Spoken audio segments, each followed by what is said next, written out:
Alright everybody, welcome back to Mr. Marlowe's online math class. Today we're looking at lesson 8 from module 6, and this is finding the mean absolute deviation. That's a lot of words.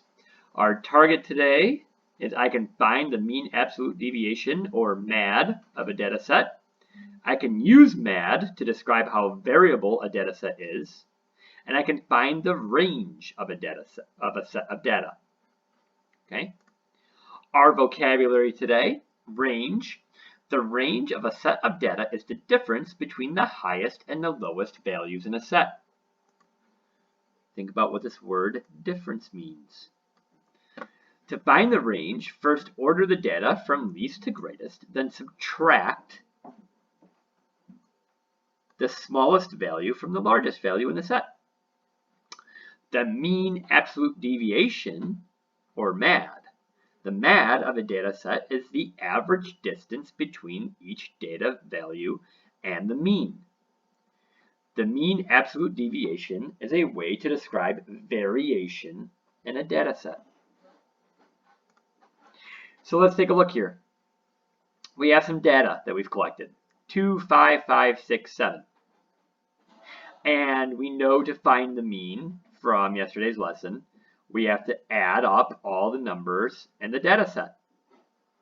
And if we add them all up, we get 25. Then we take that result, 25, and we divide by 5 because that was the number of numbers in the data set. 1, 2, 3, 4, 5. So we get 25 divided by 5 is equal to 5. So I know the mean, or the average, of this data set right here is 5. And a mean of 5 makes sense because 5 is between the minimum 2 and the maximum 7. Now the range of this data set, right? To find the range, we take the largest number in the data set and we subtract the smallest. The largest number in the data set is 7. Okay, right here. And the smallest is 2. And 7 minus 2 is equal to 5. That's the range of the data set. The data set goes from 2 to 5. The range says the data is spread out across a distance of 5 units. Okay. Let's take a look at this one. Our data is 1, 2, 5, 7, and 10. If we want to find the mean, we add up all these numbers, and we get 25. Then we take that result, and we divide by 5. And we divide by 5 because there are 5 numbers. 1, 2, 3, 4, 5. So I take the result, and I divide by the number of numbers. And we get an average of 5. Okay. So I want you to think about, why does this average make sense? Okay. It makes sense because it falls within the lowest number and the highest number. It wouldn't make sense if our mean was 13, because that would be larger than any number in our data set, right? What is the range of this data? Well, remember, we take the largest number in the data set and we subtract the smallest. The largest number is 10. The smallest number is 1. 10 minus 1 is 9. So our range is 9. And what does the range tell us? Right? What does the range tell us? The range tells us the range of the set of data is the difference between the highest and the lowest value, right? And it tells us how spread out the data is. Sorry, I jumped around a little bit there. So let's take a look at these two data sets right here. And let's see how these are the same or different. Well, first let's take a look at our data set. Our data set here is 2, 5, 5, 6, and 7. Our data set down here is 1, 2, 5, 7, 10. So right there, one difference, right? We have differences in our data sets. But check this out. What's the mean? What's the average of this data set? Well, the average of this data set up here is 5. What's the average of this data set down here? Also 5. How could that be? Well, look, the maximum data point here is 7. Well, the maximum data point here is 10. So you can think of almost like that 10 kind of pulls up the average, right? Kind of like lifts the average. You can think about that in terms of your grades, right? If you get, if in math class you get 60, a 75, and a 63 on your 3 tests, but then on the last test you get 100, right? That 100 is going to pull the average up. So the mean here is the same. The range, let's take a look at the range. Our range for this data set, remember we take the largest number and we subtract the smallest number. So our range here is 5.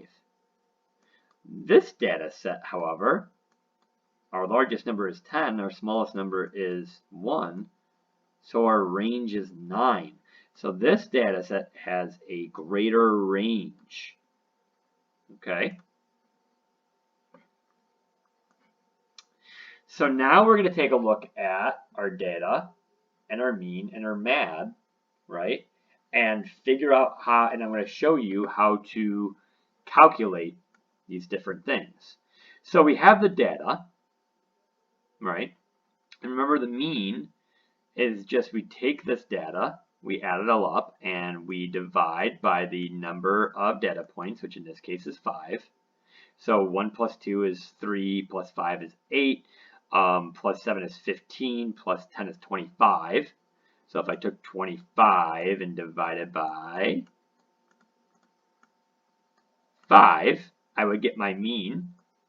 And 25 divided by 5 is 5. Now we have MAD. How do we get the MAD of 2.8 units? Well, remember, if we go back to our vocabulary for the day, the MAD of a data set is the average distance between each data value and the mean. All right? And the mean absolute deviation is a way to describe variation in a data set. Remember that absolute value that we talked about? What did absolute value do? Remember if I had an absolute value of 1, this is going back a couple modules, but the absolute value of 1 is the distance away from 0. So the absolute value of negative 1 would be 1. And the absolute value of negative 10, don't forget your little absolute value signs, would be 10. Okay.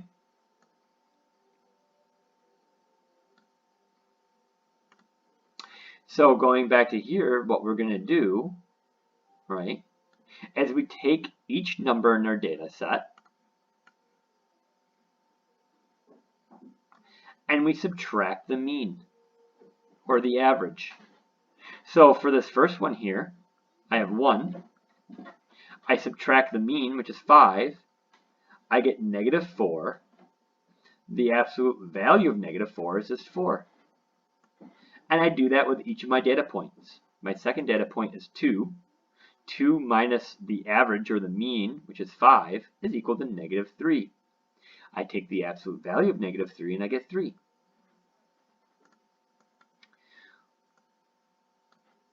For the third one here, I take 5. I subtract the average or the mean, which is 5. I get 0. The absolute value of 0 is still just 0. The fourth one is 7. 7 minus the mean, in this case is 5. 7 minus 5 is 2. The absolute value of 2 is 2. And lastly, I have 10, which is my last data point. I subtract 5, which is the mean, and I get 5. And the absolute value of 5 is 5.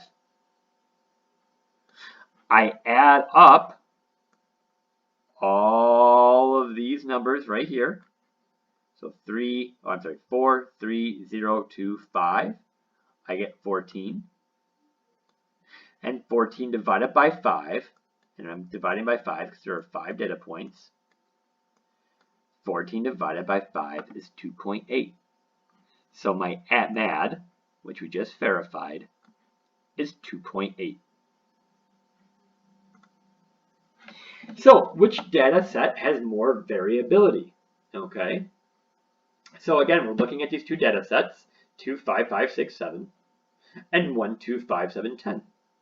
They both have the same mean, but their ranges are different, and their MAD scores are different. This one has a score of 1.2, and this one has a score of 2.8. So which one has more variability? Which data set varies more? Well, just look at the range. This data set varies, or has a range of 5, because I took the 7, I subtracted 2, and I get 5. So its range is 5. This one has a range of 9.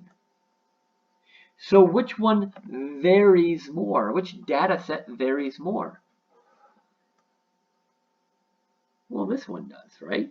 You just look at the range. And then if you want to, you can look at the MAD score too, right? We found the MAD.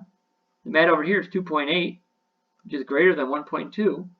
So that confirms that this data set has more variability. All right, let's do a quick check real quick. This is just going back a couple lessons. Could 3 be the mean for this data set? 5, 7, 12. Is 3 a possibility? Well, does the number 3 fall between the minimum 5 and the maximum 12? It does not. So, no. 3 could not be a mean for this data set. The mean always has to fall, right, within the minimum data point and the maximum data point. Can't be more, can't be less. Okay, which data set has more variability? A data set with a MAD of 3.8 or a data set with a MAD of 0.04? Well, remember, the larger the MAD, right, the more variability. 3.8 is larger than 0.04, so I know that data set number 1 has more variability. All right, wrapping it up. The mean is the average or balance point of a set of data. The range is how many units from the minimum to the maximum data point. And the mean absolute deviation, or MAD, is a measure of variability. If you guys have any questions, please let me know. You can reach out to me on Remind. You can email me, get a hold of me during office hours or during crew. I hope you have a great day, and I'll talk to you soon.